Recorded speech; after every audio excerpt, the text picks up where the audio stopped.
Friday, February 23rd. John Aravosis here. How are we all doing today? Hello, YouTubers. I see all the chats, which is lovely. You exist. Yay. Let me get TikTok rolling. Beautiful sunset now, although it's kind of blown out on this camera, unfortunately, but it's very nice on my TikTok camera. You get a nice sunset. Oops. There we go. Choop, there we go. Yeah, I don't think there's any way to get it to see well on my YouTube. I can look here really quick, my YouTube camera. Like I can adjust the temp. Well, I don't want to mess with the exposure. It's hard to adjust it again. Anyway, you can see. Anyway, welcome all. Welcome TikTokers. You got a nice sunset going on for the TikTok crowd, so welcome. Actually, it's turning really nice, actually. Hey, E.T. Without my glasses, you could be E.T. or F.T. Anyway, welcome all. How are we doing today? Hey, Carl. And Bryce, how's everybody doing? This is it's really nice. Hey, Red. Yeah, it's just, like perfect timing. It's one of those like peaceful, almost kind of fall sunsets, but not quite. You can, oops. Yeah, you guys can see. You guys, trying to see a little bit harder. Maybe not. Trying to get like the lighting for you guys. Oh, if I turn off my light, 1 second. I'm trying to see for the YouTube crowd. If I turn off my light, no, just as bad. Yeah. It's overcompensating. Oh, well. Hey, John, thank you for the light or for the gift there. Good evening from Sweden. I did, Evie. Yeah, or Eve. Yeah, Callum sent it to me. The World War II bomb they found in the UK. Although Callum says they find those all the time, actually. So it's Vinny. First time making moussaka. Oh, nice. Yaya wouldn't be proud. Oh, Yaya would have been happy anyway. Yaya might have criticized it, but she would have been happy. Thank you, Joe, for the gift. And Masi and Tom. I know, it's just absolutely beautiful sunset tonight. We get those, especially like sort of summer, or I should say, no, over the winter, we get like very nice sunsets sometimes. Again, you guys on YouTube, I'm assuming it looks a bit blown out. All right, you know what? I'm gonna just for fun, adjust the lighting for YouTube just because, although I'm a little worried here. No, the auto exposure is too much, see?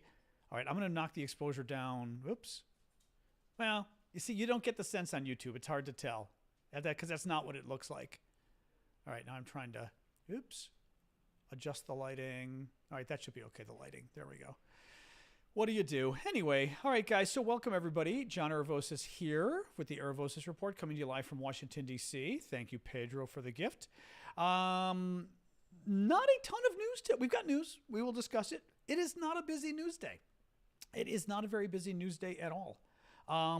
So, hey, thank you, Mark. Thank you, Bryce. But we'll talk about the news we've got and then open it up to questions and all of that. So at least we've got a beautiful sunset for the YouTubers, or for the TikTokers. For YouTube, it's a little blown out, I think. But for you guys, I am good. Thank you. I know, beautiful. It's like I said, the sunset is just like the perfect. I love going out there and just watching it. I love sunsets. I like nature and I like the sky. I like the stars, all that stuff. Thank you, Tracy. Let's get rolling, guys. So today is day 727 of Vladimir Putin's special 3-day military operation. Just to remind you, tomorrow or today for many of you in Europe or Ukraine is the 2-year anniversary of Russia's invasion. The invasion happened on February 24th, 2023. That's today. I should say in where I am in the States, that's tomorrow, Saturday. But for a number of you, it's already Saturday. So Saturday is the 2-year anniversary of the invasion. Thank you, Charles. I will talk a little bit about that in a second. And remember that tomorrow and Sunday, both, we've got our coffee talk that I do, the coffee talk for the paid subscribers. Thank you, LWD, for the gifts too. That's for the monthly subscribers on TikTok. Join me tomorrow morning at 11 a.m. Eastern Time, U.S., and I will be live just with you guys as a thank you. For the rest of you monthly subscribers, join me on Discord. And then on Discord on Sunday, I'll be holding a special chat with the $25 and up monthly subscribers because they get a special perk because they're so extra generous. So same thing, 11 a.m. Eastern Time. You guys can find the events over on Discord. You'll see them. Today is Estonian Independence Day. Oh, that's interesting. I did not know that. Oh, wow. That's interesting. It's like some military holiday in Russia. Big surprise.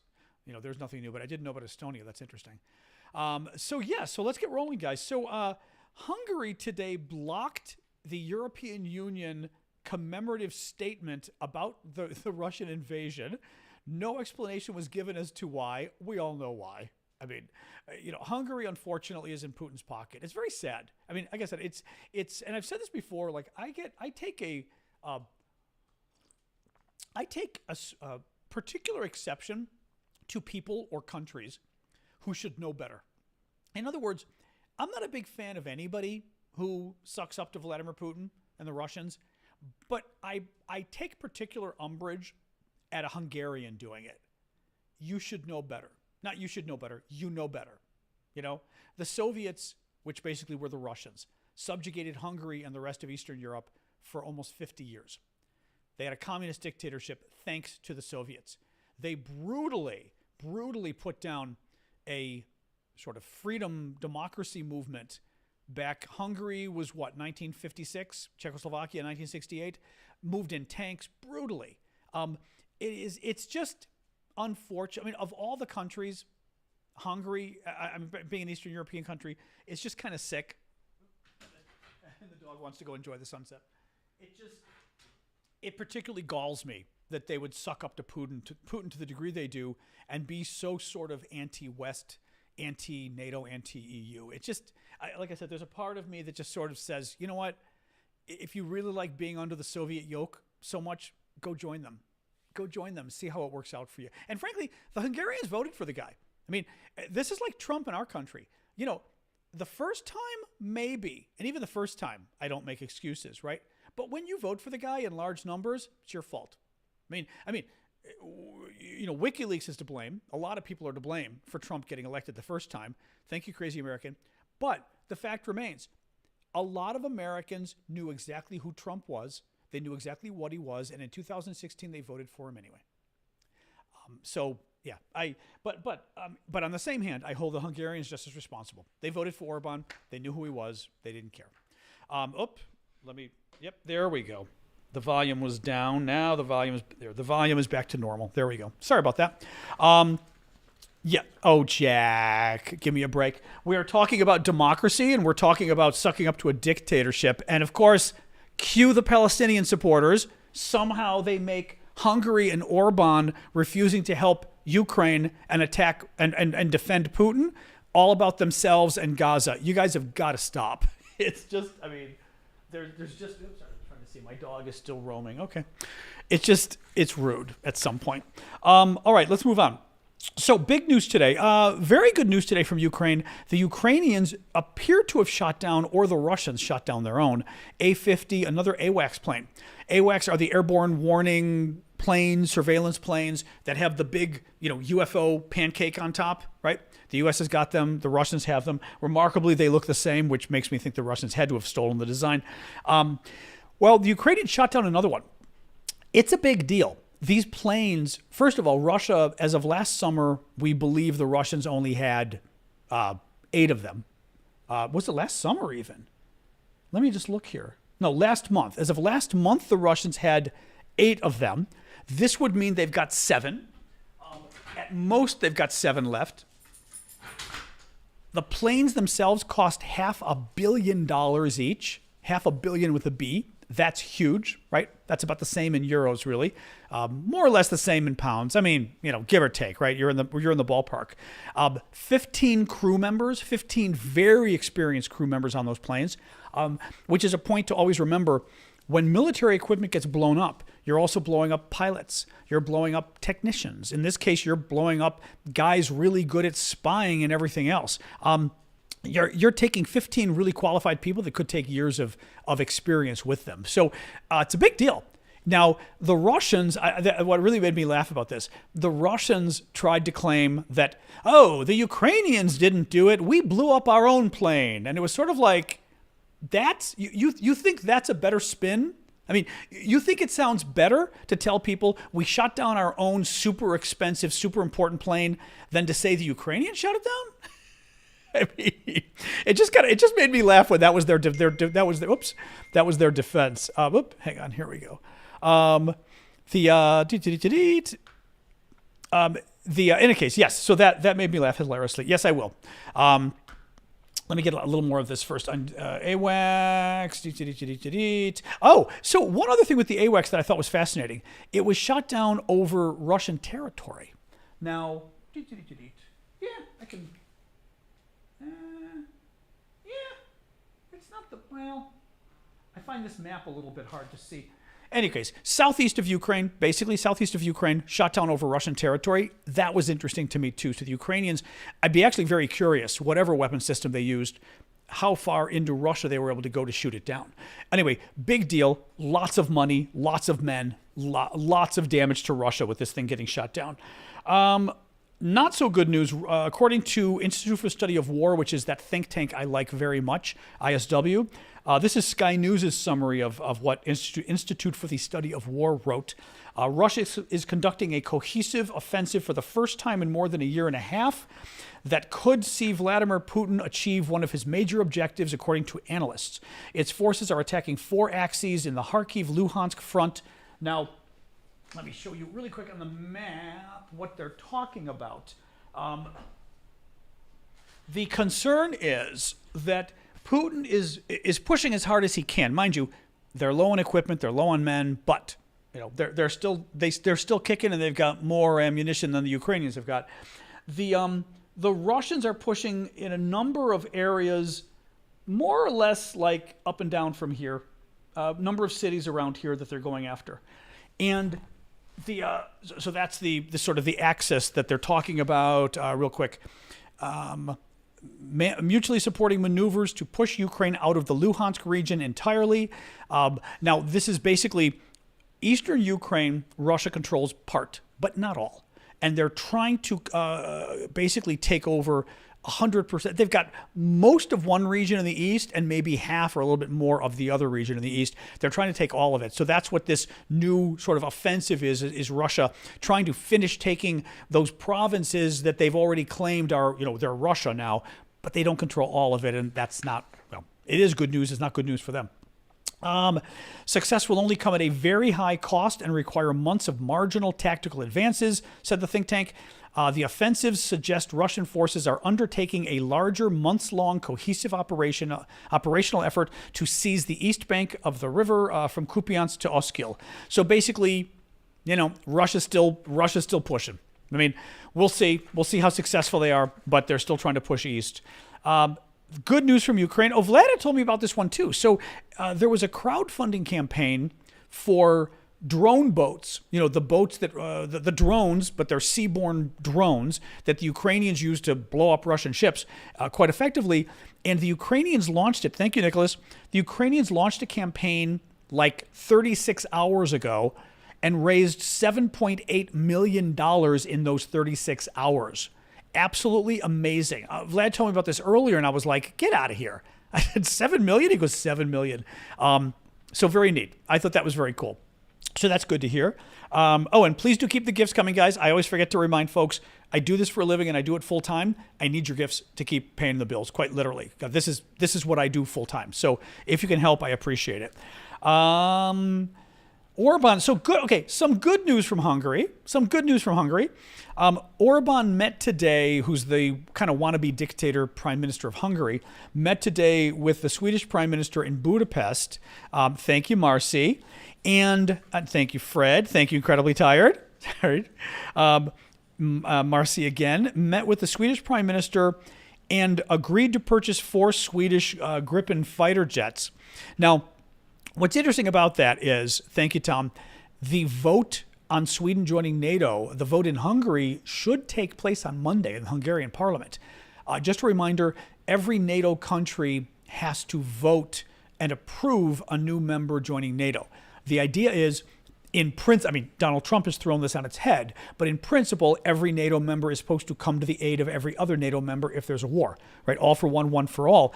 Therefore, if a new member is admitted into NATO, every NATO member has to vote to agree. Now, it's a matter of comity, but it's also a matter of a treaty. I mean, we're all members of the same treaty. We didn't join the treaty that had Sweden in it. So each parliament has to vote and say, yes, we're okay with Sweden being in. Everyone has said yes, except the Hungarians. Viktor Orban has been holding off forever, the prime minister, playing all sorts of games. And the vote now, in principle, is supposed to be Monday. The fact that the Swedish prime minister was there is a good sign. The fact that they announced an arms deal is a good sign because it means Orban wanted something. I kind of wonder, too. I don't know. Is anybody up on this? Were there any issues with that arms deal? I mean, is that the bribe, to Hungary? I mean, okay, let me rephrase this. Clearly, it's a bribe. There's no way it's not a bribe. Okay, they don't announce 3 days ago that the vote is happening Monday, and then today, 2 days later, and 3 days before the vote, they announce that they're buying Swedish fighter jets. It's a bribe. There's no way. Thank you, Critter. And it makes me wonder, was there any kind of restriction? Were the Swedes holding back on selling weapons to the Hungarians because of all the democracy stuff or whatever? I'm just trying to figure out, like, I wasn't aware of that. But now I'm kind of curious. I knew the Swedes were very concerned about democracy sort of getting overthrown in Hungary. But you know what I mean? Jens is saying no issue. Okay. It just feels a bit suspicious, the timing. Let's put it that way. Nonetheless, I've said from the beginning, Orban is going to need a bribe. So if this is the bribe he gets and that makes him happy, all more power to him. In any case, let's see what happens Monday, but we could have the vote as early as Monday. Thank you, Adventures. And then Orban would have to sign so basically Parliament would pass it. Orban would sign it if that's the way it works in Hungary, like it does many countries. And then the finished signed document would get sent to the State Department in Washington, D.C., and that would be the final step. Thank you, Becky, for the gift on TikTok. That would be the final step. And then NATO would hold a ceremony. Hell, NATO could hold the ceremony Wednesday or Thursday, is my guess. Maybe even Tuesday, just to get it done. Thank you, Sticky. I will say, it's unfortunate. It's not bad having it happen right after the anniversary, because the anniversary of the invasion is tomorrow. It would have been nice had we been able to do it this week. But again, Hungary was playing games, and whatever. What do you do? A little bit more here. Where is this? Navalny's mother. Yeah, so Putin is playing more games with Navalny's body, which is very sad. You know that Alexei Navalny, Russian opposition leader that Putin killed on Friday, assassinated in prison, and had tried to kill before. Thank you, Adventurers. Had poisoned before with Novichok nerve agent, and he killed him. I mean, we don't have proof. We do have proof that 4 years ago, Putin gave him a nerve agent and tried to assassinate him. Thank you, Elizabeth. We do have proof that Putin has sent him to jail for practically life because he's a political opponent. We do have proof that he was being, mistreated in jail and, injuries and all this kind of crap. Thank you, Mary. Putin killed him. Well, the latest is they've not been releasing the body to the mother. Thank you, Crystals. They were refusing unless the mother agreed to have a private burial where basically nobody would know about the burial and nobody would know where he is, I believe, as well. The mother said no. Then the Russians decided, Putin decided, we'll let his body just rot while we wait. So the mother said yesterday or the day before that the body was starting to rot, which can only happen if it's not refrigerated, right? I mean, I'm not really up on my mortuary science, but I know that bodies can stay in storage for a long time.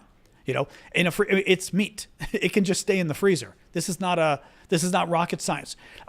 They're letting him rot as part of the pressure on the family. Well, that wasn't working because Alexei Navalny's mom is apparently as much of an iron lady as he is an iron man.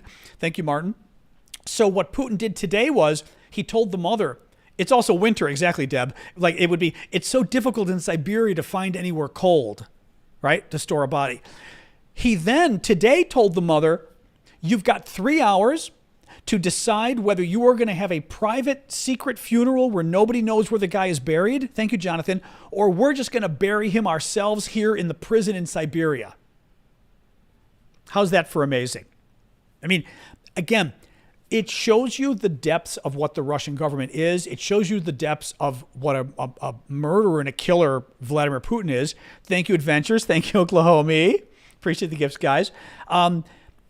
Playing these kind of games with a dead person and with a dead body, letting him rot on the mother, mind you, and you're playing the game on the mom, playing these psychological games on the mother is just sick.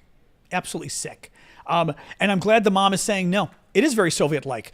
That's very much so. Yeah, Tom. Thank you, Kevin.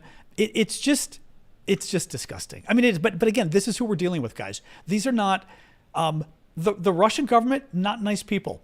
Vladimir Putin, not nice people. These are not normal people. They're not. He's a murderer. I mean, he's a dictator and a murderer. This is what dictators do. Thank you, Janice. A little bit more. Hang on here. Oh, yeah. I was going to tell you the other aspect, though, of this. So Navalny's people are offering 50,000 pounds or $63,000 for, quote, valuable and complete information about the murder of Navalny. So they're, mind you, in Russia, that's a huge amount. In Russia, that would be equal to 5 years annual salary, I believe, maybe 4 to 5 years of your annual salary of the average. Oh, thank you. Who's doing all the gifts here? Wait a minute. I'm trying to see. It's got to be Steven. Oh, Boy Mom? Boy Mom and Steven. Okay, thank you, guys. It did it so quick. Oh, and Darren, thank you for the duck, Aflac. Sorry, I was reading this and didn't see it. Mary and Janice, I think I caught up with you guys. Kevin. Okay, I think I caught the rest of you. Thank you, guys. I appreciate it. Hey, Andras in Budapest. How are you? So they're offering, so Navalny's people are offering 50,000 pounds, $63,000, about the same in euros, to anyone with information about Navalny's death. But keep in mind, this amount of money is equal to 5 times the average salary in Russia, which is huge. They've also offered to organize travel from whatever country those with information are in. The interpretation of that is, thank you, Cheryl, for the Friday gift. The interpretation of that is that it sounds like they're suggesting, the Navalny people, that if you get us the information, thank you, Mary, about the murder, we will help get you out of Russia. That somehow they know how to get them out of Russia. I don't know. I don't know how. Very weird. Is everything cool for the YouTubers? Sorry, I saw Nancy saying she was having an issue there. Hey, Annie, thank you for that. Yeah, something glitched, but I assume when you just refresh, it should come back, though. Yeah. Google and YouTube are inscrutable, so hopefully if you refresh, it should be fine. A little bit more here. U.S. announced sanctions today against Russia, targeting 500 individuals and entities. Thank you, Tari, for the gifts. What else we got here on the sanctions? U.S. Treasury Department targeted 300 people and entities. State Department hit more than 250. And the Commerce Department added more than 90 companies to its sanctions list. Now, I was kind of trying to figure out what more we could do at this point with sanctions. New York Times seems to think the sanctions are decently significant. Hey, Tari, are decently significant. The New York Times said the United States on Friday, thank you for the dancing bear adventures. The New York Times said on Friday, the United States on Friday unleashed its most extensive package of sanctions on Russia since the invasion of Ukraine 2 years ago, targeting Russia's financial sector and military-industrial complex in a broad effort to degrade the Kremlin's war machine. Okay, I mean, the Times seem to think it's significant. I have to wonder, at this point, 2 years in, how many more sanctions do we really have? And I worry, too, that other than tweaking the sanctions, and I can see tweaking good, but we should have pretty much already hit everybody who needed to be hit. Like they're saying, for example, some of the folks in the Russian oil industry and stuff, like an oil tanker group were hit. Why weren't Russian oil tankers hit before, right? Why weren't they sanctioned before? I still don't quite get that whole... I mean, there is I know with sanctions overall, from the beginning, there's an argument that's valid. That is, you don't hit them with everything at once because you want leverage. You want to basically hit them with something hard, but then leave more hard things to keep hitting them with every time they escalate, you escalate, right? I don't think we've been quite doing that with the sanctions. I certainly think with the war, we have not been escalating when they escalate. The Russians have escalated time and time and again. I would call Bucha an escalation as well, like the war crimes, stealing the children, like all the kind of crazy stuff the Russians did. They escalated, we don't escalate back.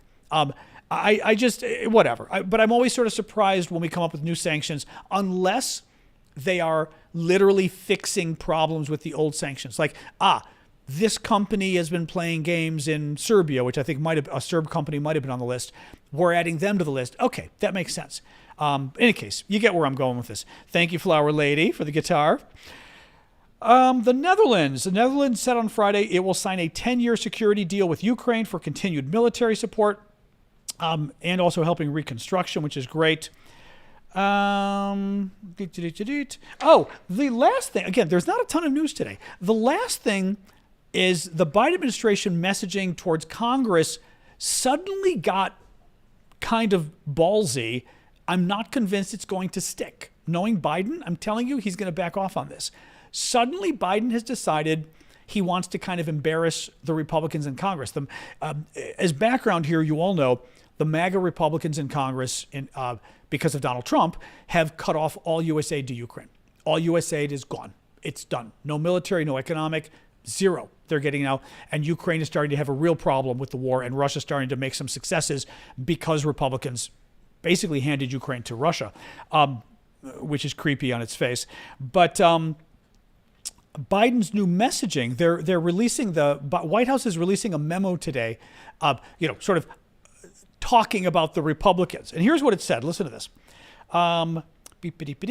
Iran is actively enabling Russia's war in Ukraine and its attacks against Ukrainian cities, right? Talking about how Iran is now giving surface-to-surface missiles to Ukraine, right?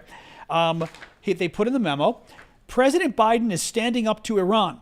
But where is Speaker Johnson? Speaker Johnson is the Republican the top Republican in the U.S. House of Representatives. They control the House, the Republicans.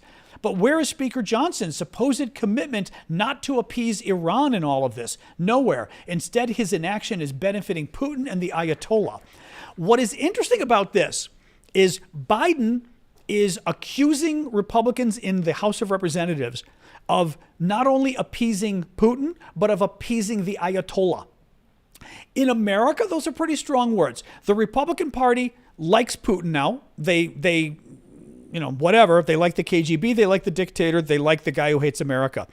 On Iran, Republicans are still not there yet. I mean, Republicans like a lot of our enemies now, but Republicans haven't yet learned to like Iran. That's because Donald Trump doesn't yet like Iran. All you need is Trump to embrace Iran, and Republicans will be, cheering terrorism at that point. It doesn't really matter, but they aren't doing it yet. It is very interesting that Biden is attacking Iran. Not Iran, I'm sorry, that he's attacking the Republicans and tying them to Iran. That's good. Thank you, Kim. Now, this is something I said probably 2 years ago, but I was talking a while ago. It doesn't really matter what color the Iranians are. That's a stupid comment. I'm sorry, but I get annoyed when people do that crap. Iranians aren't white. You know what? Give me a break. The reason the Iranians aren't well loved, and the reasons why, by the way, we bomb a lot of places in the Middle East isn't because of their skin color. It's because too many of these people embrace terrorism and are committing sort of horrific crimes around the world. The Iranians, the Iranian biggest problem is not their skin color. I got news for you. And the same thing with Libya and Syria and everywhere else. The genocide, I mean, my God, what the Syrians did with chemical weapons. No, I just, and mods, you can mute whoever that is. It just drives me crazy because it is so, it's a stupid argument. It's an immature argument. It also gets us off the topic. I mean, not off the topic. You're making excuses for Assad, frankly. You're making excuses for the Ayatollahs, right? By saying, I mean, the only reason that we would bomb Syria is, Assad's done nothing wrong. It's just because he might be, actually, he's not really dark anyway, the man, if you've seen his face, but because he's Arab. So maybe he's dark like me, right? That's the only reason? Really? The only reason we're bombing the Houthis in Yemen isn't because they're blowing up all international shipping and they just sentenced 12 gay men to death by crucifixion and stoning. Oh no, it's because they're Arabs. Bullshit. No, I think people on the left need to be very careful because you end up destroying any kind of a civil rights issue if you overplay it. And I've worked on civil rights actually for the last 30 plus years. Since the early 1990s, I've been a national civil rights advocate here in America. I've also done a lot of international stuff. And you don't, which is also why I get pissed off about the genocide stuff and everything else. You don't cry wolf. You don't claim things that aren't true when it comes to civil rights or human rights, because then people look at you and think, why should I listen to you, right? I mean, it's just that. I mean, we've had it on gay rights issues too. We had one famous one in Nebraska. This woman who claimed a lesbian hate crime against her, and it sounded fake to me. At the time, it sounded fake, and I told people, let's find out more of what the police say first, and everyone got mad at me. Oh, you're not defending the lesbian. She confessed a week later. She faked the entire thing. That kind of stuff sets you back. Thank you, W.G. Bone. In any case, it's an important point to make up because it drives me nuts. Like, I'm sorry, but you're an idiot if you think the only reason the U.S. has problems with Iran, or the world does, is because Iran. By the way, Iranians aren't dark people either, which is kind of funny. If you've met any Iranians, that's the other thing. Actually, that's kind of there's an interesting racism as well to sort of the people who bring up these questions, because the idea of Iranians being dark-skinned. Iranians? Like, have you met any Iranians? I got news for you. Like, you know, I mean, it's bad enough when they play this game with the Middle East, because the Middle East is also a real hodgepodge of faces, and Israel too. Israel's just as black and just as white as the Middle East overall. But Iranians are dark people? Dude, perhaps you should meet some someday. Well, they are Persians. They're not Arabs. They're not Arab. I mean, well, they're not. Yeah. Anyway. All right. Now, back to track here. Well, yeah, but James, they're actually trying to blame the U.S. and saying the liberals do this the far left does this on the Middle East too. All America does is bomb people of color in the Middle East. And it's like, yeah, as if that's the discussion taking place is there a country in the Middle East that's really dark that we can bomb? I mean, seriously? It's just so freaking ridiculous. So freaking ridiculous. And by the way, the Russians are white. We have a direct hand in killing 200,000 to 300,000 Russians in Ukraine. A direct hand, and they're as white as you get. The Russians are whiter than me, you know, way whiter than me, and we've helped kill them. So how does that quite work? In any case, like I said, these arguments always kind of piss me off. In any case, but I think it's interesting that Biden has sort of jumped on that argument. In terms of blaming the Republicans for basically taking Iran's side, because this is the kind of thing Biden doesn't generally stick with. Biden kind of caves on this stuff after a couple of days. He's like, oh, no. And, anyway. Now, sorry, but just to finish the conversation, because Duran is saying, I don't know why America is so obsessed with race. I mean, America is obsessed with race because we have race problems. I mean, two reasons. One, because we are possibly the most multiracial country on the planet, right? We are not one gene pool in this country. Americans can just as well be black or Asian or Greek or Italian or Native American or anything, right? It doesn't, I mean, there's no, it's always been that way. For you guys in the rest of the world, this is new. Having to think of a Swede as being somebody from Iraq, that's new. In America, there's nobody that looks anything. And so race has always in a way been an issue here because we've always been a mix of races. You guys have not been. Second of all, obviously, thank you, Liv. Obviously, we've had racial problems in America and still do. I mean, that's sort of a given, So I would say no. I think it's wrong. Thank you, Rich, for that. Oh, that's cool. I've not seen that hat before, Rich. Thank you for that. Diva hat. That's even better. The name's the best part. But race comes up in America because race is still a problem in America. It just is. I don't, again, go with the far left. I think the far left likes to blame things too much on race, but the right wing likes to pretend like race isn't an issue at all, and of course it is, right? I mean, there's, again, it's complicated. I'm certainly not going to blame everything on race, but come on, I mean, that's why race is an issue in America, because race is an issue in America. I mean, that's the thing. Thank you, Rich, for the heart.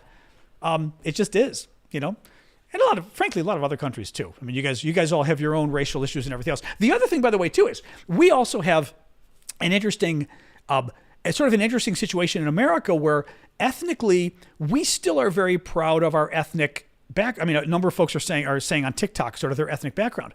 We're very proud of our ethnic background. Something Europeans don't do as much, meaning we sort of jokingly would call it hyphenated Americans. Thank you, Chezek. Hyphenated Americans, like I'm Greek American. That would be normal to say. And I remember several years ago meeting a French guy working for Friends, and French, born in France, the whole deal. But he looked a little different, kind of blonde, kind of something. And I asked him, I said, where's your family from originally? Which is funny because that's an American question. In France, it's like, oh. And he's like, France? I said, no, I know you're from France, but like when you go back, well, my grandparents came from Poland. So he kind of finally confessed to that point. And I said, oh, so do you tell people you're Polish French? You're like, because like here you would say, or French Pole, here you'd say you're Polish American. That's like a normal thing. I'd say I'm Greek American. Ashley would say she's Italian American. Like that's a normal thing we say. He looked at me, he goes, no. Sort of like, why would I say that? And it was very funny. I mean, from a French mindset, you don't think of defining yourself as Polish because your grandparents were Polish. It's just like you're French. In America, it's quite the opposite. It's quite the opposite. We've always been proud of our ethnic background, but we've always generally done a very good job of mixing it together and being very proud of being American.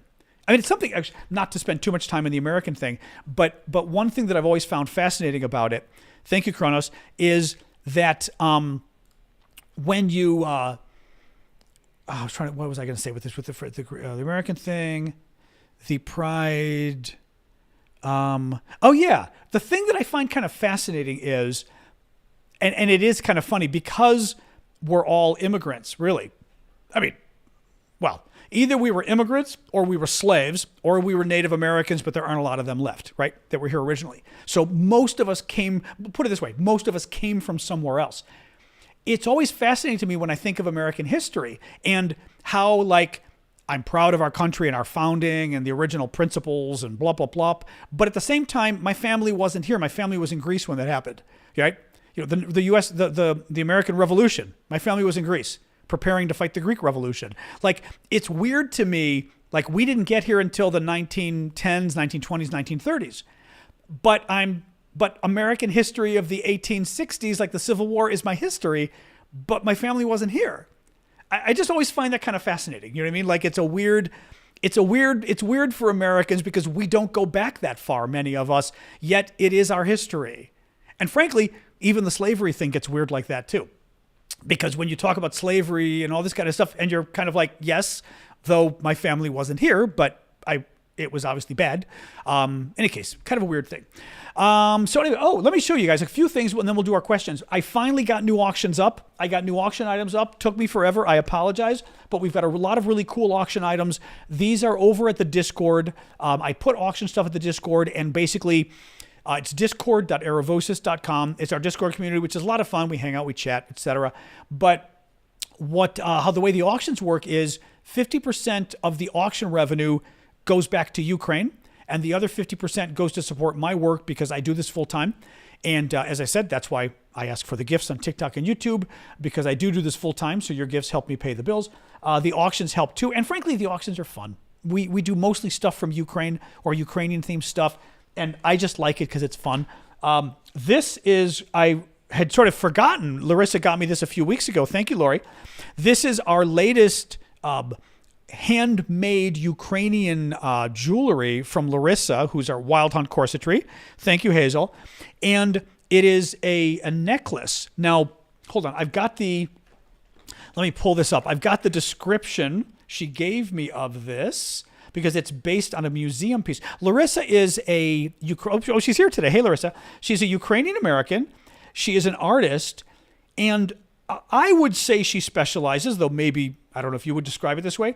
She specializes in sort of beautiful Ukrainian jewelry that are basically copies of old historic pieces of jewelry and things that she's gone and basically redoes them all. So, sort of traditional Ukrainian jewelry. Now, this is I'll tell you right now, handmade beaded necklace is called a Silyanka. It is a reproduction of a necklace that is in the collection of the National Museum of, Hutsulshina, and Pokutia folk art. Western Ukraine has a very long and rich history of intricate beadwork. It's really cool. And like I said, actually, I'll leave it. Okay, I'll even take it out to show you guys. But I mean, it's an entire, well, we'll show you. It's an entire beautiful necklace. Now you can see. But I mean, beautiful work. And she does this all by hand. I mean, just beautiful stuff. But she's been very generous about making some individual pieces and giving it to us to auction off. So these are one of the pieces we're auctioning. Put this back. This is the nicest thing we've got this week, I'd say. Let me just put it back nicely. It's in a beautiful little box, too. Hey, Manuel. Well, yeah, Herakios. I'm going to, yeah. Hang on. I also finally put up the piece of the Ukrainian MiG fighter jet. Now, this got very interesting.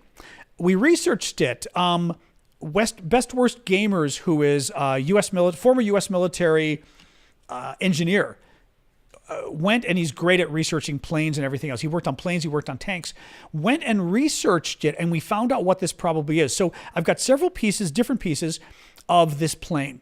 It is a Ukrainian MiG, Ukrainian fighter jet.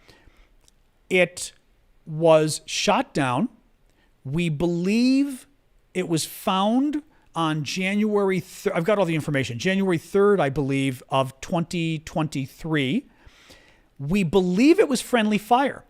And it's funny, the person I got this from said they thought it was friendly fire. And meaning the Ukrainians shot down their own plane. When Best Worst Gamers was researching the plane, I hadn't told him about the friendly fire. He came to me and he said, okay, I found the design of plane. There were only 6 planes designed this way with the beautiful Ukrainian colors. They were 6 of the Ukrainian, what's the word I'm looking for, guys? Is it the Falcons? Basically, like these special demo planes, the really cool planes that go and do all the cool maneuvers and stuff. There were 6 of them.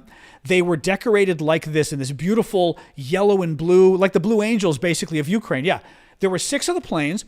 The planes got mothballed, and actually, I'm going to pull up the picture of this. The planes got mothballed, and the Ukrainians pulled the planes out of mothball, basically, because of the war. They needed the planes. Now, let me show you this really quick. Here we go. This was neat because this was the article. Amazing research this guy did. This was the article which he was able to figure out. Yeah, here you go. So you can see the plane there. This is the unique coloring on the plane. So this is the plane, and it just so happens this plane was January 7th. Was shot down in friendly fire. So this is one of the 6 planes, I should say. This isn't the plane that was shot down, but this is one of the 6 planes. So we strongly believe now that this is from one of the 6 planes that were the sort of Blue Angels of Ukraine. So very cool. A display team, exactly. So really kind of neat. Anyway, so this is one of the pieces that's up. So kind of neat that we found the history. Kind of sad it's a Ukrainian MiG, but also kind of cool. They don't believe anybody survived. No, I mean it was shot down. The poor thing, friendly fire, but cool plane. A couple more things. Oh, one of you had asked. I got more because one of you had asked. These are Christmas ornaments, but really they're decorative. You can hang them anywhere. They're the Ukrainian Petrikivka style. And very pretty, like this one's the horse, but beautiful handmade. This is the traditional Ukraine. Was it you, Deb? This is the traditional Ukrainian. Was it? Okay, good. Then I'm feeling glad because somebody said get more, and I was like, all right. So I ordered more. But yeah, they're just beautiful, and they're Christmas ornaments, but they're you could put it in a window, you could put it anywhere. It's not just for Christmas, obviously. I'll show you a couple more things. Cool Ukraine patch. This one's interesting because it looks like it's used. It is a sewn-on patch and not a Velcro patch. Usually they're Velcro. This you sew on, and it says Ukrainian Armed Forces on it. And it looks a bit used to me.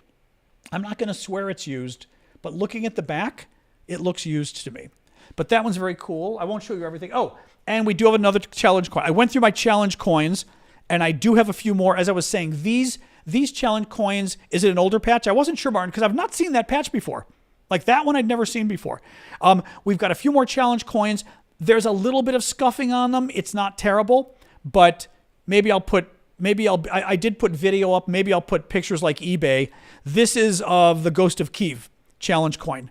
but I'm trying to turn, like, if you look, you'll see a little bit of scuffing around the wing of the plane. It's hard to, I mean, it's not terrible, but it's there. Oops, show you guys. Oops, I'm trying to get it in focus for you guys. Not as easy for you guys to get this in focus. No, oh, there we go. Now it's in focus. There you go. Yeah, see, you guys can see the scuffing on the wing more easily on YouTube, I think. It's not the end of the world, but it's a bit scuffed. And then the other side has the sort of image of the ghost of Kiev. Oops. Nope, that one's not here. You guys can see it. You guys will focus. Anyway, very cool. These are over at there's other things. I'm going to skip the other stuff right now. Yeah, we've got a lot of other stuff too.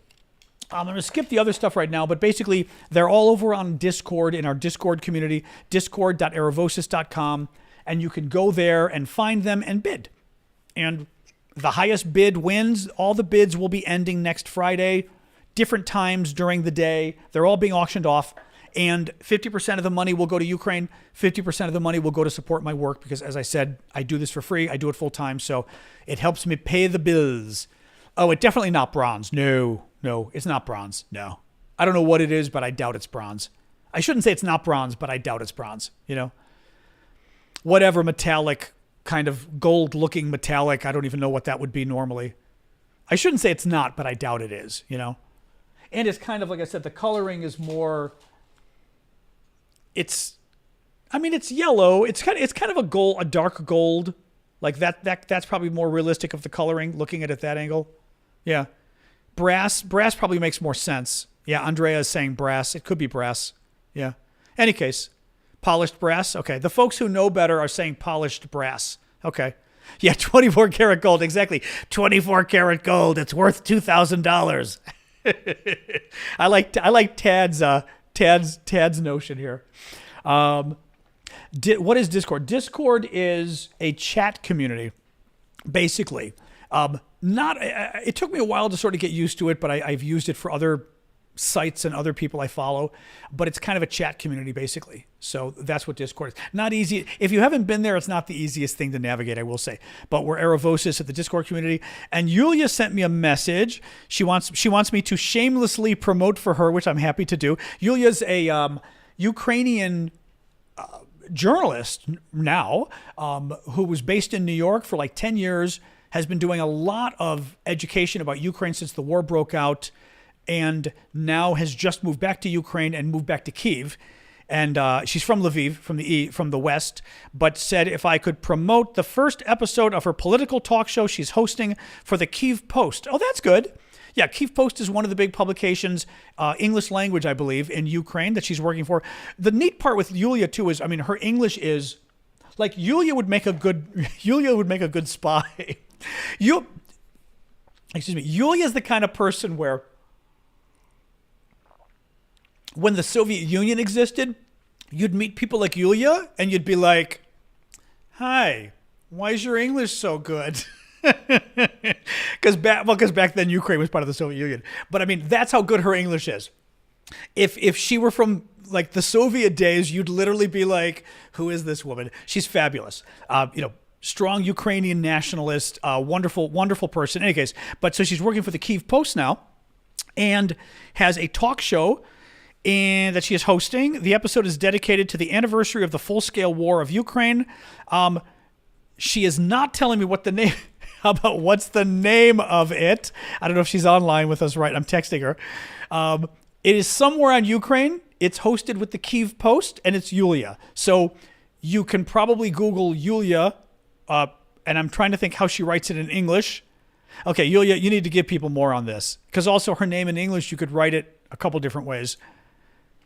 Okay. Yeah. I don't know if she's there. She needs to tell us how to find it. But she doesn't even write it there. She writes it like Yewlea, I think. Talking substance. Okay. And your name? Yewlea? Oh, shit. WLEA. Oh, it's right at the top of the Kyiv Post on YouTube. No. See, she's writing Yulia. That was my point. See? On her stuff on TikTok, she wrote Yewlea or whatever, but on the show, it's Yulia. She said it's right at the top of the Kyiv post on YouTube. So KYIV post YouTube, and you should see at the very top her show. Okay? It's called Talking Substance. Okay, check it out, guys. But very cool. Yeah, it's on YouTube now. Excellent. Terry says she watched it. Very good. Terry, I did not see your Discord message. No. I didn't see any. I'm going to look right now. I didn't see any message from you on Discord. I will pull it up just to check because you mentioned yesterday. In any case, guys, so yeah, let's do our chat now since we're hanging out. And remember, tomorrow morning, 11 a.m., I will do the hangout with the monthly subscribers. And, whatever that was. With the monthly subscribers, and then Sunday as well with the $25 and up monthly subscribers. What the heck is that? What is this? Yeah, Terry, I don't know who you messaged. You didn't message me. You really didn't message me on Discord. I don't know who you messaged, but you did not message me. Unless you put it in a message somewhere on Discord and you didn't direct message me. If you didn't send me a private message, he, whoever. Yeah. Hey, Denny's. Oh, hey, Denny's. How are you? Hey, Bufani. Yes. Did you send me a direct message? Because maybe you put it in a post somewhere and I didn't see it. Dino. I don't even know what that means on Discord. I thought Dino was something else. Sorry. Brass is for 4th place.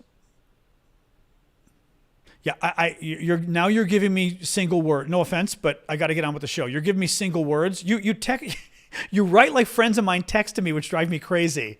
Dino, the bot. It's like, give me a sentence. You kids with your text messaging. No, I do. I have friends like this where literally they give me like 2 and 3 words at a time, and I'm like, oh my God, can I buy a vowel? Can I buy a verb? Yeah, I have no idea what any of those things. Are you having an aneurysm? To Dino. I don't know what the hell you're writing. It's my room bot. Okay, I'm moving on with the show now. If you want, write a longer explanation of what you're talking about and send me a direct message, but I don't know what you're talking about that you did over at Discord. If you just send me a direct message, I will see it at Discord. Very simply. It is so. All right. Anyway, we're back. The spy balloon over the U.S. Is there another spy balloon over the U.S.? Thank you, Liv. Is there another one? I text, but I don't like people who like my friends who will literally be like 3 letters or 3 words, text. 2 words, hit return. My nephew would do this. 6 words, hit return. And all of a sudden it's like text. And your phone's going ding, ding, ding, ding. And I'm like, and of course, in my case, my dog has associated a long time my phone with people. So people call, I live in an apartment. People are coming over, they call up, my phone rings, and I go, come on up. I can't even say it loudly. And she would freak out like, oh my God, someone's here, right? Well, then text messages, because we would play with the neighbor and their dog down the hall and their little baby. And when Sasha was a puppy. So the neighbor and I would text each other and go, hey, want to hang out in the hall? Yeah, let's do it. So she would hear text messages and go in the hall. I finally had to change my text message sound. I used to have the traditional Apple sound, whatever it was, the iPhone, and my dog knew that meant people. So I had to change that. Anyway, so now like when people text me and literally it's like 3 words, 4 words, 2 words, like in a row, my phone's going ding, ding, and the dog is like, eh. So yes. I crazy. My Discord ID? I don't know. Aravosis? Can't you just pull it up? I have no idea. I have no idea. I mean, my handle is just Aravosis. At Aravosis is my handle, if that's what you mean. Yeah. Just pull it up. By my name. Yeah. There's a new balloon? Oh, I didn't see that. Yeah, thank you, Max. Exactly. That's my handle. Same as my TikTok handle, exactly, at Aravosis. There's what is a new Chinese spy balloon or what? That's interesting. And user 934, you are going to have fewer people defecting after the Russians killing the pilot. So basically, the other day, the Russians, we believe, who else would it be? Sorry, my news is itching again. Murdered a Russian pilot who defected to Ukraine, got $500,000, got a new life living in Spain. under a Ukrainian passport, and it looks like, I'm guessing, that he slipped, whether it's because he invited his girlfriend to come join him from Russia or something, but they slipped, the Russians found him and murdered him, and then burned, like, clearly it was a hit. It was a hit job. And the idea is sending the message to everybody back in Russia, don't you dare defect. The Russians have done this before. They've done it to people in Britain, people who defect, and then years later they go and murder them. I mean, this is what they do.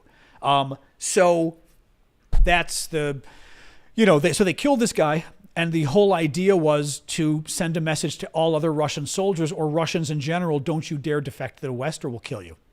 So I'm sure, Danny, he was told to keep a low profile. They did. Some folks were saying here the other day that he was told to stay in Ukraine, and he wanted to go to Spain.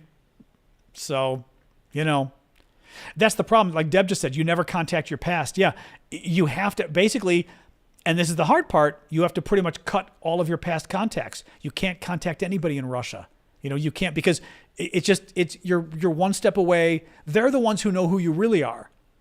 And it's true. Actually, they set him up as a Ukrainian in Spain, which was kind of brilliant because there are so many Ukrainian refugees. It was brilliant to call him Ukrainian because that people wouldn't bat an eye. Thank you, Hannah. Right?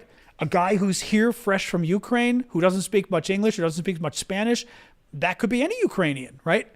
So it was a beautiful cover, but your cover gets blown when you call somebody back home and say, hey, I'm actually in Spain. Here's my phone number. And then guess what? The KGB finds you. So sadly, exactly. I would listen to the Ukrainians on that one. Yep. It's sad. Yeah. What do you do? And he was a young kid. I mean, clearly looked like he was 23 or something, maybe. I mean, he looked very young, what do you do? Sad. Thank you, Hannah, for the heart and the TGIF. Sorry, I was talking and didn't see those come across. Thank you. What do you do? 33. Was he that old? Wow. He looked younger. I'm surprised. He looked way younger. Hey, D. In Kyiv, 28 folks are saying, okay, maybe Timothy. He still looked he looked like a kid. This is the guy who got his family out too. Yeah. He got his family out. He got his parents out. It's too bad. Yeah. No, that's the same guy. Last summer. Yeah. Got them all out. Thank you, Courtney. Thank you, Jen. Timothy as well. So very sad. Oh, boy. Oh, sorry. Yawning on you guys again. Very sad, yeah. No, I mean, did he not read any of the Bourne novels? I mean, maybe you're young and you just don't think, я говорю немного по-русски. Very, very little. Someone asked if I speak Russian in Russian. I studied Russian for a year, but it's not good because I studied it for a year 40 years ago. So, niet exactly. It was not, I know a lot of words, but, I certainly wouldn't try to speak. I kind of understand. Yeah. I mean, the thing is, it depends. I understand I understand what you're writing now, but that's pretty simple what you're writing now. But I can't really listen to Russian and understand it. No. You know what I mean? It's just, I only had a year. So, and I'm good at languages, so I picked up a lot of words, and I can say things like "Luche pozna чем никогда," which freaked out my Russian handlers when I went to the Soviet Union, because I was telling you guys, I went to the Soviet Union in 1984, a very bad time. And I was coming from France. I was studying in France and found, and French have just wonderfully cheap trips all over the world. The French are great. The French love to travel. And I think it was it could have been $250 or $325 at the time to go to Moscow and Leningrad for 10 days, flying from Paris, going from Moscow. Yeah, I can't. I mean, you can ask the question and I can have it translated, Sternberg. I mean, because TikTok lets me push the translate button so I can see. Moscow and Leningrad, 10 days. Amazing. And for like $300, like I said, nothing. So we go, and our guide, this is like, for the Soviets being such dastardly evil, they were kind of dumb. They brought 10 of us from France, but 9 of us were Americans. They gave us a guide who was fluent in French but didn't speak English, which seems incredibly stupid. So the whole time we're speaking to her in French, and I don't know. Now, knowing the Soviets, maybe this was part of the plan, so she'd listen to us and be able to listen, and we think she wouldn't know. I mean, we weren't that stupid. We just assumed she knew English. But anyway, Galia spoke only French, and none of us really spoke Russian. I mean, I had studied it for a year, and I'd studied it for a year the year before, or 2 years before. So I had a lot of Russian words. But I couldn't speak, but I had a lot of Russian words. Well, I was always late getting on the bus because I was just late getting on the bus. And we had a tour bus, and we had the big, fat Russian bus driver who was very nice and jolly for a Soviet guy. And our guide who was, a guide working for the government, scary because she's a Soviet guide working with foreigners from the West. She's part spy, And I come onto the bus, and I'm the last person on the bus. And she's kind of looking at me going, we're late. On est en retard. Like we're late in French. And I look at her, and I look at the driver, and I go, Lucha pozna chem nikogda. Which in Russian means better late than never. Because it's one of the, when you study a foreign language, you learn all the funny little dialogue expressions. And it was one of the dialogue expressions that I loved. She looked at me and goes, I didn't know you spoke Russian. And the bus driver just started laughing. I mean, the bus driver was this big fat Russian bus driver in hysterics. It was very funny, but she was not very happy. But it was great. I didn't know you spoke Russian. I was like, and I said, Немного, like just a little bit. Oh, it was funny. It was funny. I was older than 10. Not much older, but I was in college at the point. So yeah, I'm a little older. It was funny though. $300 in 1984 is equal to $800 today. Oh, that's interesting. That's interesting. Maybe it was pretty cheap. I don't think of it as 800 today. It was pretty freaking cheap. I mean, in the mindset of what it was at the time, it would be kind of like spending $450 to me today, because it was not cheap, but it was cheap. Whereas 800, I'd be like, oh, 800, that's kind of hefty for 8 days, right? But it was all the trips were crazy cheap in France. I mean, I have so many funny stories from travel, for Soviet Union especially, but she, oh my God, Galia the guide. Oh my God. I know, Siberia. Well, back then they didn't kidnap Americans. Back in 1984, we were like golden. They didn't want to touch us, so if anything, the Soviets, the people themselves wanted to talk to us, but were afraid to. You did your honeymoon there in 2014? Oh, Bernie. How religious are the Russians? Not very, ironically. The Ukrainians are much more religious. Americans are way more, but Americans are super religious compared to Europeans, compared to Russians and everybody. But the Russians are not that religious. Now, the Soviets beat it out of them too. Like the Soviets, the Russian Orthodox Church was in cahoots with the Soviets, but at the same time, thank you, Mustard, but at the same time, the Soviets didn't like religion. Remember, religion is the opiate of the masses. They tried to buy your jeans. Oh yeah, I brought jeans. You missed. Oh, did you just arrive? Well, I saw that you bid over at the auction though, so you were around. Am I still married? I was never married. Why U.S. stopped supplying aid? Who's asking that? Oh, you mean the Ukrainian guy? So I think so. Hey, Sean, okay. So Republicans, our Ukrainian friend. Okay. Republicans in Congress killed American aid. Thank you, Yangoism. It's Donald Trump doing it. There is a long history of Donald Trump being corrupted by Russia. We don't know why. He has some strange relationship with Vladimir Putin and with Russia, and we don't know why. Thank you, Sherry. We don't know if Putin is blackmailing him. We don't know if Trump wants something from Putin, and Trump typically wants things for himself. So Trump wants a hotel in Moscow or something. But there is some creepy, strange reason why Donald Trump always wants to do Vladimir Putin's bidding. And is very often anti-American when doing it and saying it. He often makes anti-American comments and un-American comments when defending Putin, such as on the Navalny thing. Trump still hasn't criticized Putin for killing Navalny. Trump criticized the U.S. Trump said, oh, we do the same thing here, and we're doing it to me. So not only did Trump make it about him, but Trump literally explained the Navalny assassination by Putin and said, oh, we do it too here, meaning it's okay, right? And he does that all the time. Now, Trump had Republicans kill all American aid to Ukraine. Did he do it because he wants something from Putin? Maybe.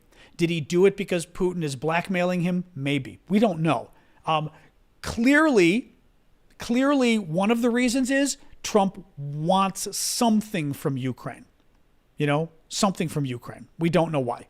I get messages. I don't friend anybody. I get messages from everybody else on Discord. I don't know why it's making you guys friend. Because send it to Amanda if you can and get it. But it shouldn't require it because I get messages from everybody. But sorry about that. I was getting too many friend requests. That's why I turned it off. Like everybody was trying to friend me and it got overwhelming. The second thing is Donald Trump hates Ukraine.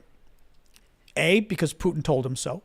B, because Trump believes some crazy conspiracy theory about the Ukrainians worked with Hillary Clinton in 2016 to try to steal the election from Donald Trump and this kind of stuff, right?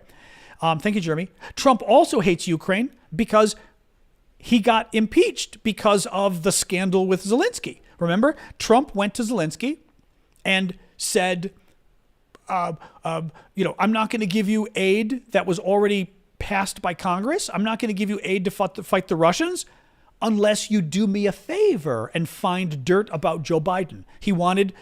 This is the same thing Trump did with the election, frankly. I want you to do me a favor, though. He wanted Zelensky to find something fake to go after Joe Biden to cost him the election. Zelensky didn't do it. It got Trump impeached.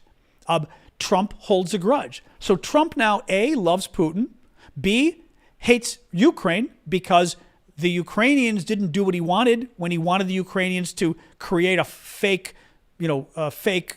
evidence against Joe Biden.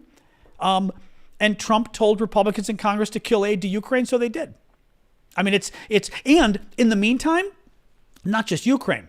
For the last 6 years, because Donald Trump loves America's enemies, like Ukraine, not like Russia especially, the whole Republican noise machine, Fox News, all the top Republican officials, all of them started to defend Putin and love Putin as well and talk about Russia and how Russia is such a great country. And they're doing it about Hungary now too. Such a great country.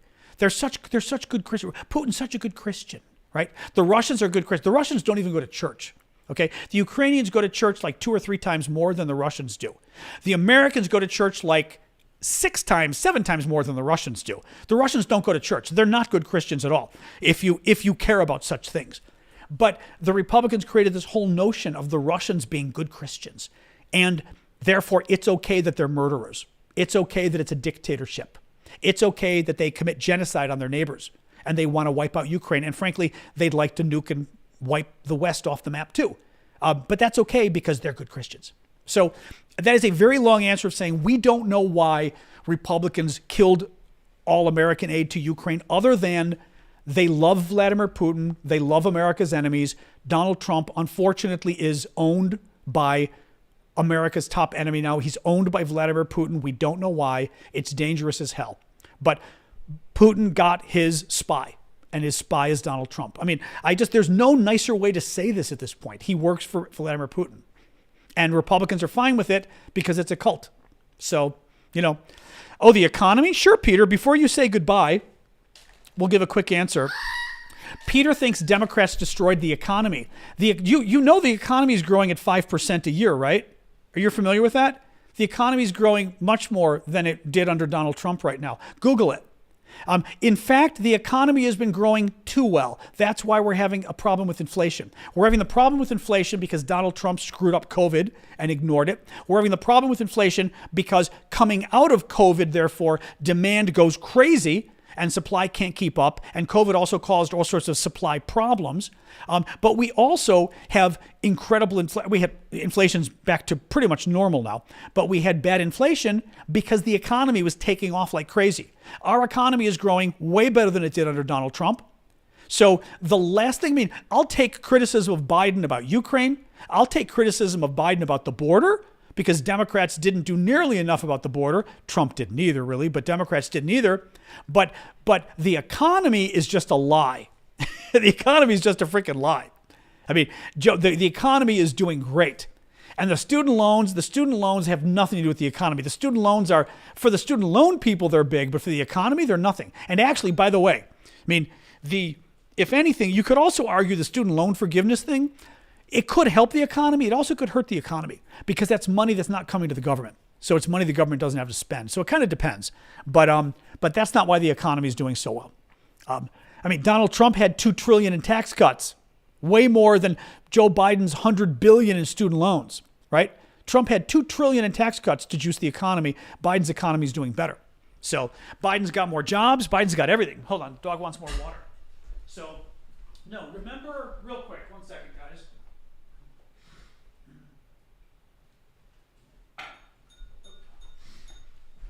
Sorry, I'm back.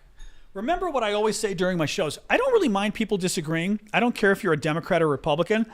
I don't tolerate liars. I don't like people who, and Tucker Carlson admits this, he's a liar. Donald Trump's a liar. I don't like people who try to convince you of their point of view by just lying to you. That pisses me off. It's disrespectful to you. It says that they think you're an idiot. It's just everything about it. And the economy stuff, be pissed at Biden for a lot of things. Be pissed at Biden for inflation if you want. That's fair. There's a lot of reasons for inflation, but that's fair. But saying the economy is bad is just a lie. Unemployment is the lowest in forever. Even Fox News said this. The U.S. economy is the best it has been in decades, like 3 decades. So that's not a question. But as I said, if anything, the economy is doing too well, and that's caused an inflation problem. But it just, you listen to the liars, and that's what happens. So, and I may not always be right about stuff, but I'm not going to lie to you. I'll give you my analysis. But I just don't like people who literally go, it'd be like me saying, the GDP is actually 4.9%. And having it really be 2%, but I'm claiming it's 4.9. No, it was just 4.9 last quarter, believe it or not. You just, people just lie. It's really crazy. Nick, there are jobs out there for everybody right now. Corporations will always take their money, sure, but the economy is doing great. And we couldn't find restaurants for the last 3 and 4 years. Restaurants couldn't even find waiters because people had better jobs elsewhere. The guy cutting my mom's lawn had to stop because the students stopped working for him because the students were making $25 an hour at every stupid job they were doing. They refused to work for him cutting lawns in the summer in Chicago because they made too much money. People who were college students and even high school students made too much money doing other jobs, so they refused to do things like cut lawns. That's again, if anything, that's a sign of an economy that's doing too well. And true, there's always people who can't work. Yep, but that's not, In any case, spy balloon. So I did not see that there was a new spy. Let me pull this up right now, since you're mentioning, we sort of started the show with you guys mentioning the spy balloon. Let me see. I did not see that there was another spy balloon. Spy balloon. Pretty ballsy if there's the Chinese doing it again. Oh, here we go. You are correct. Here we go. Hang on. Military says high altitude balloon detected over western U.S. doesn't pose a threat. The U.S. is tracking a small high altitude balloon that is drifting across the country but poses no threat. CBS News first reported the military was tracking the balloon as it traversed the western U.S. earlier in the day. NORAD, the military command responsible for air defense over the U.S. and Canada, later confirmed it had detected the object and was floating between 43,000 and 45,000 feet. That's still close to aircraft. It is not maneuverable. Okay. Did not present a threat, but whose is it? Officials said the balloon appeared to be made of mylar and had a small cube-shaped box about 2 feet long on each side hanging below it. Huh. Why don't we just shoot it down? See, this is one of those things where I'd have to hear, but why don't we just shoot the thing down? Like, why are we monitoring it? Unless by monitoring it, we're able to get, some information out of it is possible. That we're trying to sort of figure out whose it is or piggyback and spy on them or whatever, right? I don't know. Could be about the debris, but I mean, AT&T, yeah. More the AT&T stuff. Think it's over Utah? Oh, yeah, but you pay $7 for ice cream? Where? That's insane, Nancy.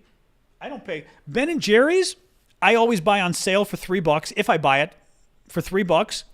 The Breyers, I wait until it's on, again, I probably wait till it's on sale for like $3.50 or $4 or $4.50 at the worst. Dog wants more water. Hold on.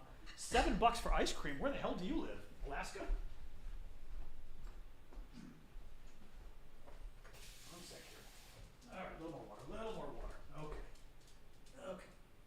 There you go. No, I'll do your teeth in a bit. Not yet. Oh my God. The dog is begging for me to do her teeth. Thank you, One to Watch. But yeah, where are you, Nance? $3.99, but where the hell are you paying $7 for ice cream? I will say the prices are ridiculous, though. Absolutely ridiculous. I don't know Vons. Okay. California. Okay.